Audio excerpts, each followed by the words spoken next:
Yeah, as I was sharing with Nicholas before the audience came today, I was lucky that in the gallery the other day, kind of putting the final details on the show, somebody came in to the gallery and she was like, "Oh, what's cartography?" And I was like, "Oh, cartography is known as the study of maps."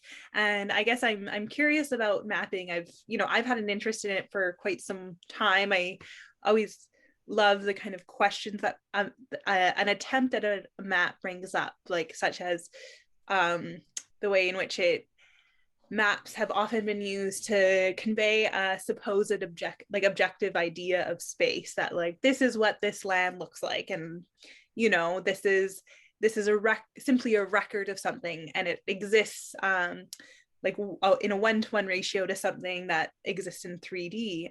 But also that mapping has both a historical kind of purpose to it, of recording something that already is, but is utilized in a forward-looking way. As we go somewhere we haven't been before, we rely on our maps. Now I see how people maybe actually aren't familiar with maps, and they're more used to the steps that Google gives for us, rather than the orientation that maps do provide. And I'm curious about this kind of like past and future, and how that weaves into your work, and maybe this idea of mapping. Yeah, um, I think all those things I think are also so very true for me. Like, when you're in a space and you're really present with it and you're one-to-one from it, like the idea of a map of that space is somewhat incongruous because it doesn't necessarily look like that. So I feel for me, and the cartography, it's the idea of mapping and making clear what you're presently in the middle of, and sort of trying to have it all make sense. So um, it's almost like me sort of taking my immigrant experience and saying, I'm going to get a concrete hold of it by doing a map of the emotional experience. And that's sort of what the cartography meant to me. It was sort of finding what are the landmarks, where am I going with this, and trying to have a visual way of containing it and saying, this is the area that I explore, and this is how I understand it. And I hoping to do it in a way that's sort of like not navel gazing, but in a way that I don't think alienation or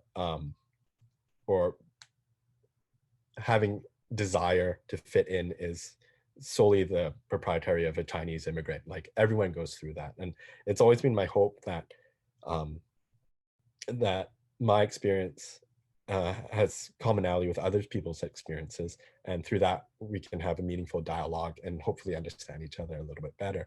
And sort of the cartography, and for me being an amateur and not really a map maker, not really knowing what I'm doing, that cartography and that map making of that emotional and spiritual experience would provide a way for other people to engage in their own experience, find commonality with other people's experience, and sort of help people feel seen. And okay, so I hope you bear with me, but I'm going to digress a little bit. And this is kind of a weird analogy. And I remember a while ago, like watching Hannah Gatsby's Nanette.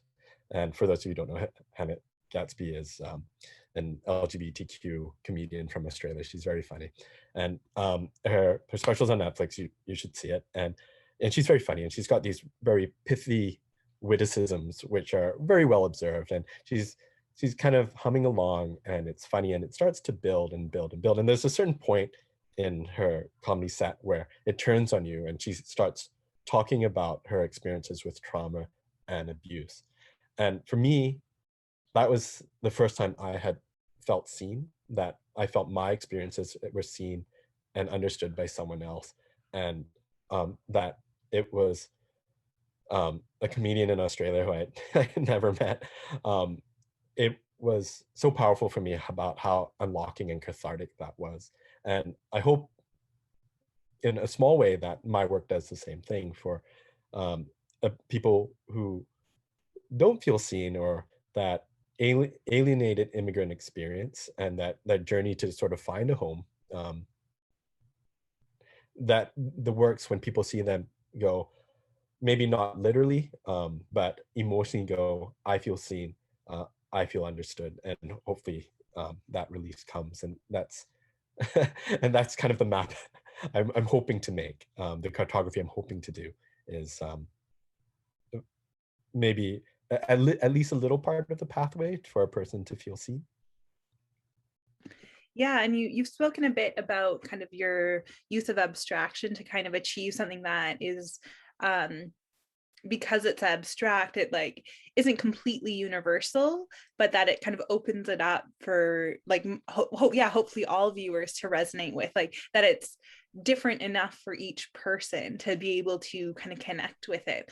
And I'm curious a bit about, and you also kind of you utilize such a wide range of medias and material, as well as particularly with the photographic component, rely on relationships with other collaborators like your models. And so I'm curious about what that process is like for you, and especially since you've noted already on kind of how long this series of work has been in the making, and how long it's needed to work, and kind of layer upon itself over and over again.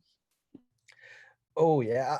Okay, so I'll speak to that in kind of two parts. With the abstraction, yeah, that's the wonderful thing about abstraction is it resonates emotionally, but it's not so clear, right? You have to bring part of yourself to it, and you have to interpret it, even if there is intent. And I'm actually not one of those artists that it's like it means whatever it means to you. Like that actually doesn't work for me. Like I have an intent. I have something that was uncontainable that I'm trying to communicate. And but with that, there's huge room for interpretation from your own personal experience of what you latch onto, what you hook into, and how you engage with it. So in developing the abstraction, like, and it's kind of weird because I went to a very classical art school where, you think a lot about form and structure and perspective. But no one really cares where the sternocleidomastoid is if the work doesn't engage you on an emotional, deeper level. And for me, what's powerful about abstraction is it's different from illustration. And I love illustration. Illustration is very cool. But abstraction allows you to get at that raw emotional level. The process by which I apply abstraction is very raw, it's very emotional, even if it is practiced and rehearsed. That energy is there. Okay, so I was a huge fan of like the first wave of abstract expressionism. I love particularly the women of abstract expressionism, like Helen Frankenthaler and Joan Mitchell. Their language of lines and forms and colors really spoke to me. And then upon deeper reflection, abstract expressionism is usually fronted by white male privilege. You think of Jackson Pollock, right, as being that masculine front of it. So I think there was something in their painting that felt very similar to how I felt as a Chinese immigrant in Canada, that you are a lot of at times on the outside looking in, even if the host is gracious. In terms of collaborating with models, like, models are incredible artists. They bring so much of their own experience, their own artistry, um, to work with you, and it's such a privilege to work with such spectacular artists, like the models I worked with here, and some attending this talk, which is wonderful. Hi, Che. And they bring so much. Like when working with the models, it, it's it's such a collaboration of trust. There's such a vulnerability on their side, there's oddly a vulnerability on my side. So building that trust and building that relationship is super important, and having the space for the model to sort of bring in their energy and their spirit to it, to not have your ego as an artist diminish the beauty that the model can contribute. So I try to work like almost like a director on a set and say, these are the emotional goals of this piece. We need to kind of get from here to here. But how we get there is really speaks to the talent and um, the hard work of the model. Like, you know, um, not too long ago, we were having those really bad fires, and and Che, who I work with, was just like, the lighting's perfect, let's go. And we got a bunch of people, we got out there, I got them in the water, and it's not super comfortable. Seals were looking at them, and they're still hitting those emotional notes really well and helping and craft the work, which I'm just so appreciative of. Yeah, I think it's so I agree with you with how much a model brings to a session. I think it's I've been in these kind of dialogues with folks who maybe aren't familiar or like not part of like artist circles where having a live model or having a nude model, like they're just not familiar with that practice. And to think of the body as more, in some ways, I think sometimes people get into live drawing and other kind of close proximity to models to see the body as form and as light. And I think that's like kind of a necessary first step. Like you sort of think of it formally, but then when you're doing this work, you realize that how much it is about really things that not just light and kind of shape portray, but really like there's a kind of vivaciousness or like a reality to the embodied kind of experience that models bring. And so I agree that it's, and I'm so glad that you recognize that in your practice, because I think I want to highlight as well like the work and thank the work for models, because I know it's often a part of the art world that goes kind of overlooked really as like a kind of core collaboration really. And yeah, it's stunning work. I am curious, I've many folks, their lives have changed, quite drastically in the last year. And one thing that I'm just wondering if there were threads, for many of us, this last year has prompted us to think about things or to take on habits that we'd never had before, to think about ideas of collectivity that we've never had to kind of consider before. But within your practice, you did mention that much of this work actually does relate to the kind of like prior SARS or other kind of outbreaks, and maybe just how things have changed in the last year for you, or what about previous historical events has this year shed light on? Oh yeah, I think this has been a big year. Like I think this isolation has and sometimes really positively put in a lot of contemplation. Like we've had to think a lot, we've had to take toll a lot, and I think a lot of things that were kind of buried to deeply buried have really surfaced. And I think when when we look at the news, like and I never really thought of my art as being political, and I never thought of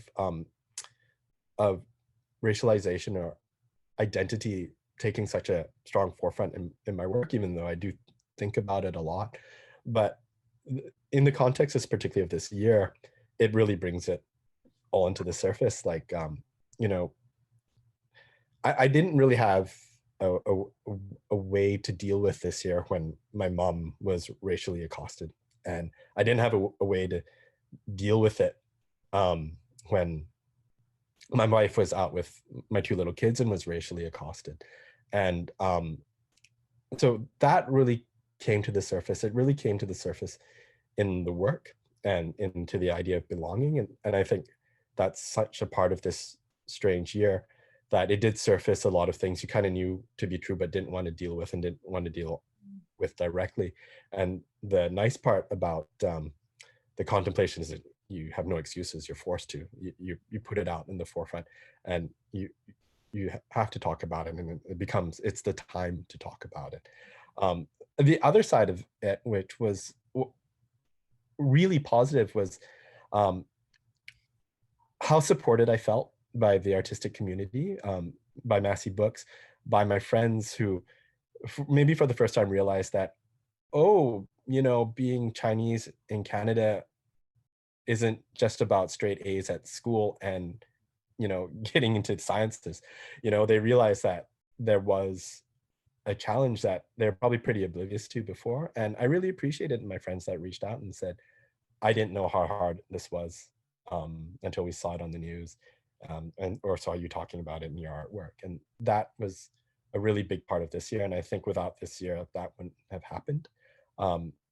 As hard as this year is on so many people, I do like to take the positive things out of it. And that was the real positive thing that came out of it, was that understanding and that community that I really feel strongly connected to, even if we don't get to see each other in person. Yeah, and I think one thing that I learned the last time we had a call was that one of the images that's become kind of a key image for the exhibition of the two people kissing with their masks on. I understood that that's not a new work for you, that work is actually, has existed long before COVID-19 ever did. And so that there's this idea that there's always these kind of these experiences and these like reactions and realities kind of pre-existing, and that this, as much as this year has like pushed us to isolate and to kind of experience solitude in a way that many of us haven't before, and that has its real, like very real consequences in other ways, it's maybe kind of gathered a collective eye to these realities a bit. So yeah, it's that it's I'm glad to hear that in some way that your work has prompted this necessary discourse. It's just too bad that it is necessary. You know what I mean? That it's too bad that these are realities, but I'm glad that they are getting discussed. We do have one question from David, who asks, how has your art evolved as you've matured in your life experience? Oh, that's a good question. I think, and it's funny. Like, I think as a younger artist, you're maybe more driven, and certainly I was, by ego of being like, I can draw or paint something that looks really awesome and cool that people will want to purchase and put on their walls. And I think, sort of before kids, that was very much my work. There was still, a degree of introspection and thought, but if I'm being honest, it was an excuse to make a really cool picture. And there's nothing wrong with that. Instagram is full of that, and I love that. But I think as I've matured, I've thought more about what was it important for me to say, what was important from my experience that could relate to another person's experience. How can I use art to be an empathy engine, to connect with people, rather than, I got this cool feature in a magazine and my show sold out. Like, I think, for those of you who are maybe more familiar with my older work, or if you check it out on my website or Instagram, you'll see a lot of stuff that is probably a lot more comfortable on someone's wall at home. And I think part of maturing as an artist was being, leaving that behind and saying, I want to do something that's more important to me than that. And so working up the bravery to be vulnerable and say, like, this is important to me, I'm going to put it up there. And it's not showing off my skill, or like, how well I can paint edges with oil paint, or, how patient I am with glazing. It's like, this is just how it feels. And it's an incredible amount of vulnerability to say, this is my truth. And I think this is true for a lot of people, and put it out there and say, tell me what you think about it. Yeah. So thanks, Dave. That's a good question. Yeah, it is.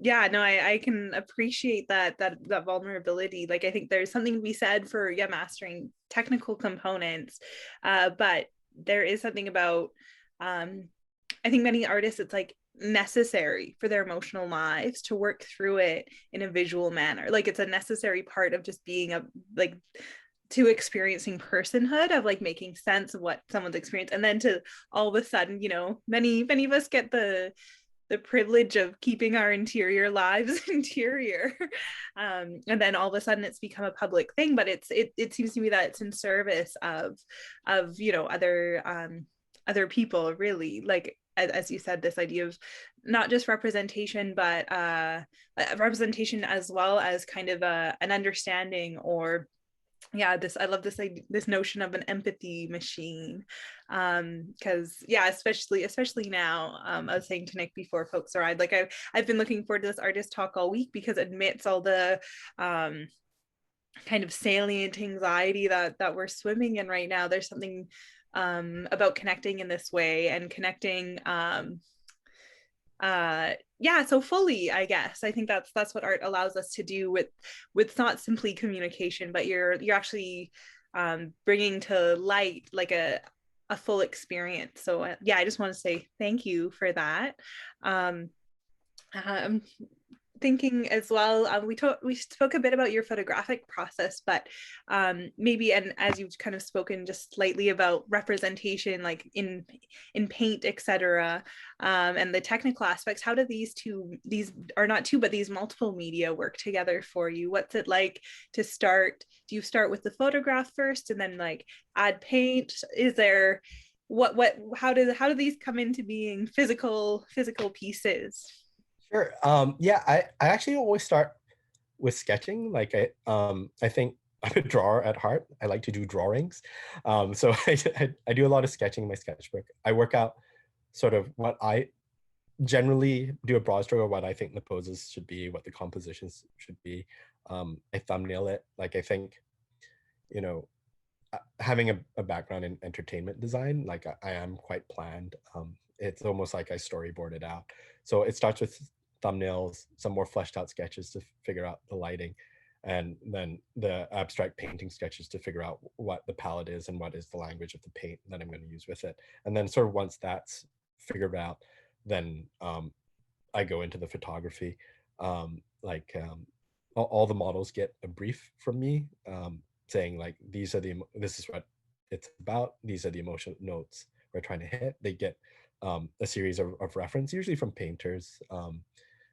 I really like sort of the Austrian expressionists, like, they'll get some, and Egon Schiele, and sort of a lot of references for posing. And from then, we leave it there, and then the models make it their own, and then that goes into the photography. I'm not a very good technical photographer. Luckily for me, my wife is.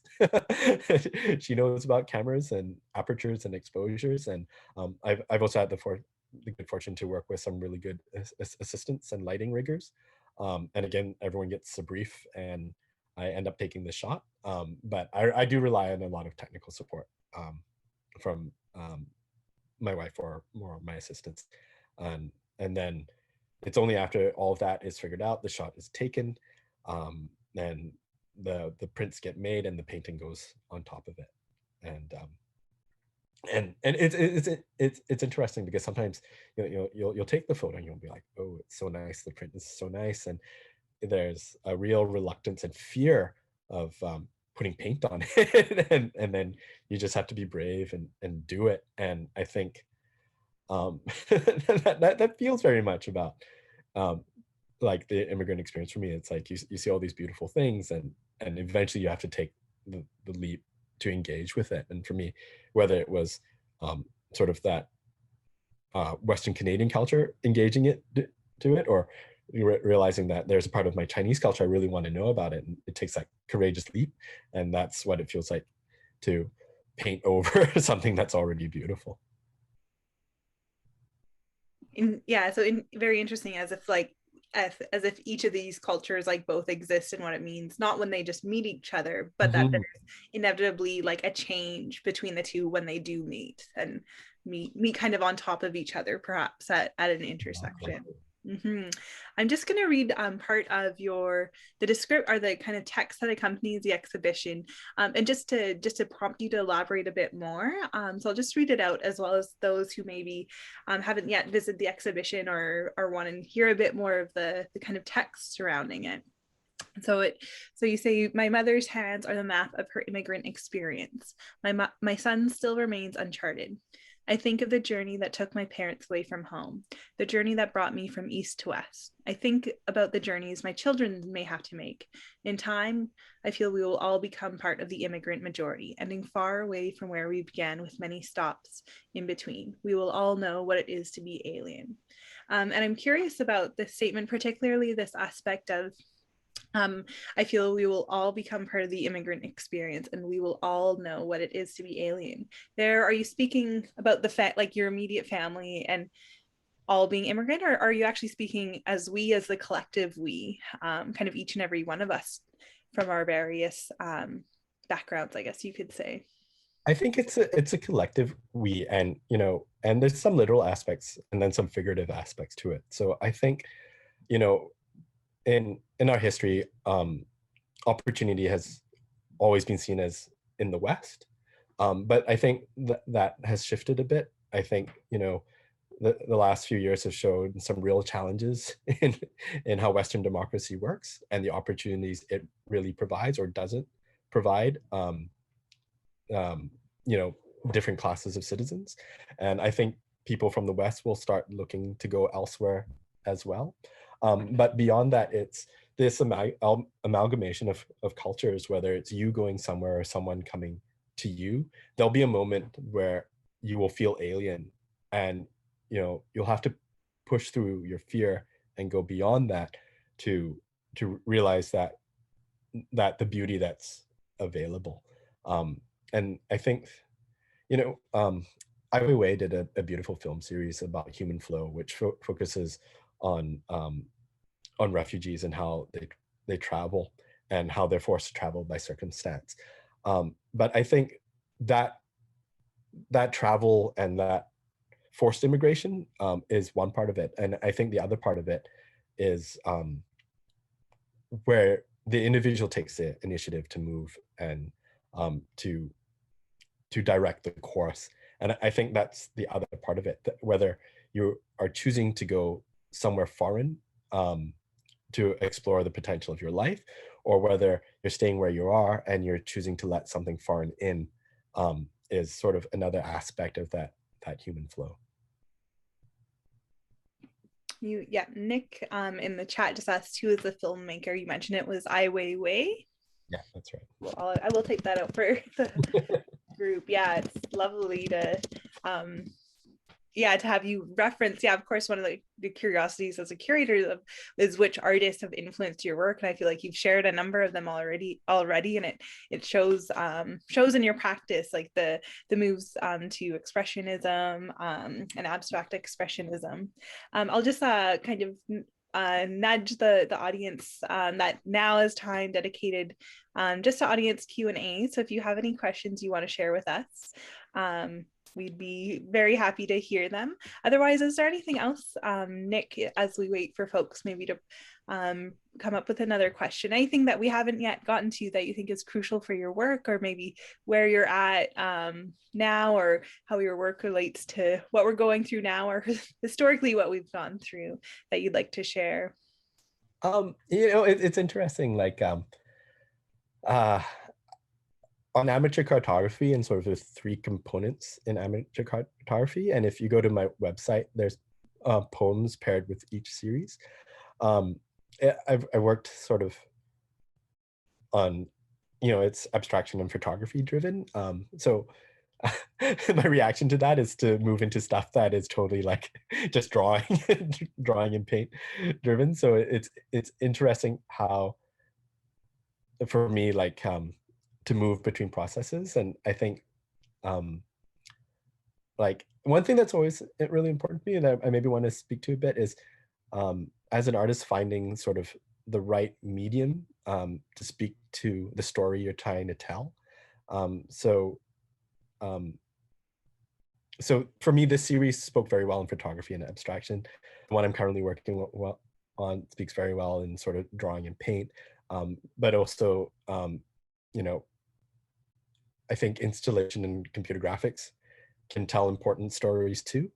And I just really like it when art speaks to the story and the emotion, and sort of the how it's applied takes sort of the backseat to that. Yeah, so you're an emotionally driven practice rather than like a materialist driven practice. Yeah, that's I'm like, I work that way as well. I'm like, I understand it. I don't understand formless all that much. It has its place, of course, but yeah. All right, we have one question from Rahav. Hopefully you have pronounced your name correctly, and I apologize if I didn't. The question comment is, it always fascinates me how artists use colors to represent their thoughts. Nick, what was your process on it when you were making these works?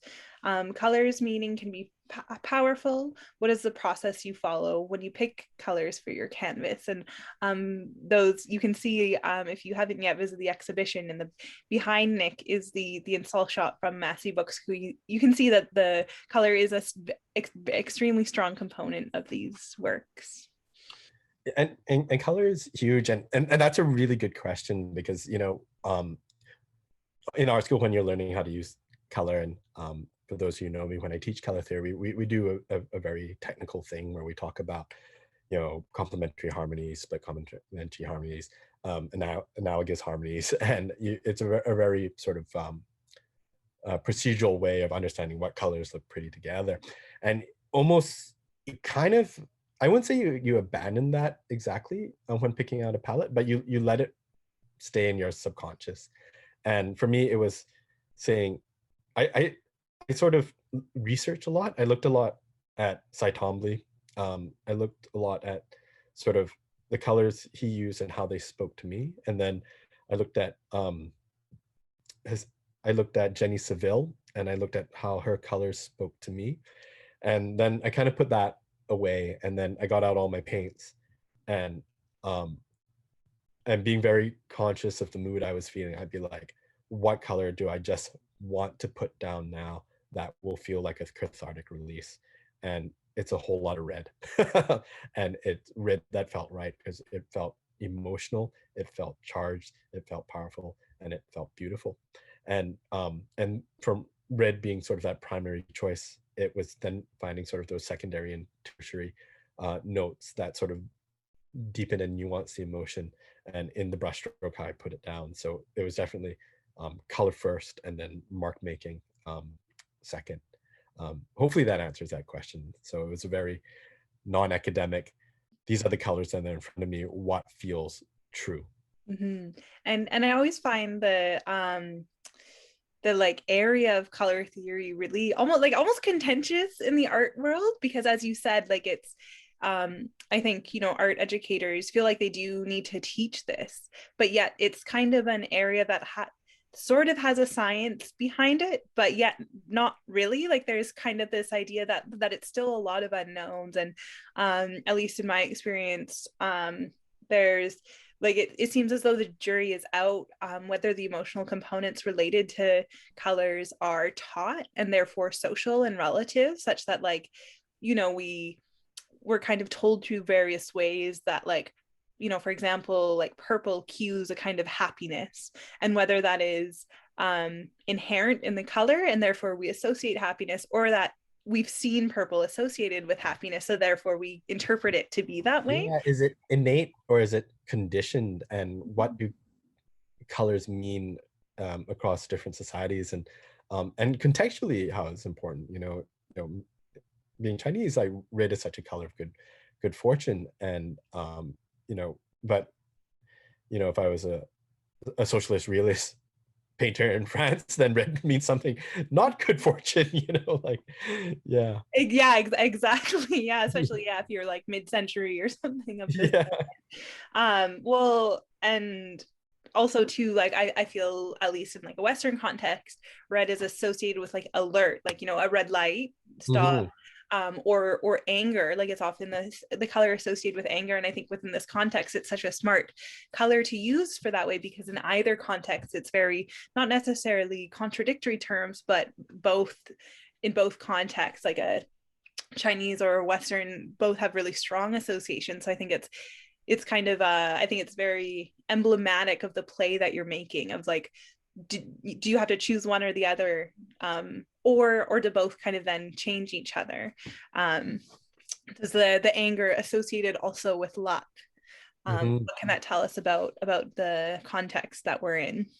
Yeah, it's yeah, like that's just what I love about red. It's just so charged. It's not it's not something that will recede in your living room and make people feel comfortable necessarily. Totally. We just have a few, I'll just prompt the audience. We just have a few more minutes before we end the day. So if you've got any burning questions, now's your time to ask. Yeah, I will just say a few notes on the exhibition. It is located upstairs. So if for when folks visit, there is a mobility limitation to viewing the exhibition. But Nicholas' website is stunning. So if you want to experience the works in another format, we do encourage that. And I'm always keen to hear how folks respond to the exhibition. One joy of working at a gallery is being able to learn more about the work through the multiple people who experience it, and to see how what has been described as an attempt at a kind of a visual language that can convey across everybody but resonate with personal experiences. I do hope that people will share their personal how this work resonates personally for you. With myself, that's such a joy, and I'm sure you would also like to hear that, Nicholas. But we can be in touch via email or come into the store and share with us. But yeah, do you have any closing remarks, Nick? Just again, like I appreciate everyone coming. Thank you for taking the time on this beautiful Sunday to engage with us. And really, thank you so much, Emily, for inviting me to do this with the Massy Art Society and Massy Books. I'm just really, really appreciative. It is a really wonderful space, and it's a really wonderful bookstore. So I really encourage everyone to go down safely with masks and being aware of how many people are in the space at a time. But again, just really grateful for the opportunity. So thank you. Yeah, well, thank you so much, Nicholas. It's yeah, and I see that Pennylane is here. Sorry, Pennylane, I didn't see you in the audience before, but hello to Pennylane, the amazing curator who has brought this exhibition together. Thanks so much, Pennylane. Like you made this setup and the install so wonderful. I really appreciate it. Yeah, and it's truly, I just feel always like humbled and honored when such brilliant artists want to show their work with us. I think, as I kind of mentioned in our introductions, we're very well aware of where we're located, and know that our knowledge about our location is still limited and still growing, and that I think it's through artistic practices and other avenues that we collectively build not just a consciousness, but also sort of a movement forward that is based more in reciprocity and empathy. And so I thank you for being a big part of our community by bringing these stories not just to light, but kind of like supporting people in the agency of feeling what is valid and real in kind of a global context. So thank you so much, Nicholas, for sharing your work with us.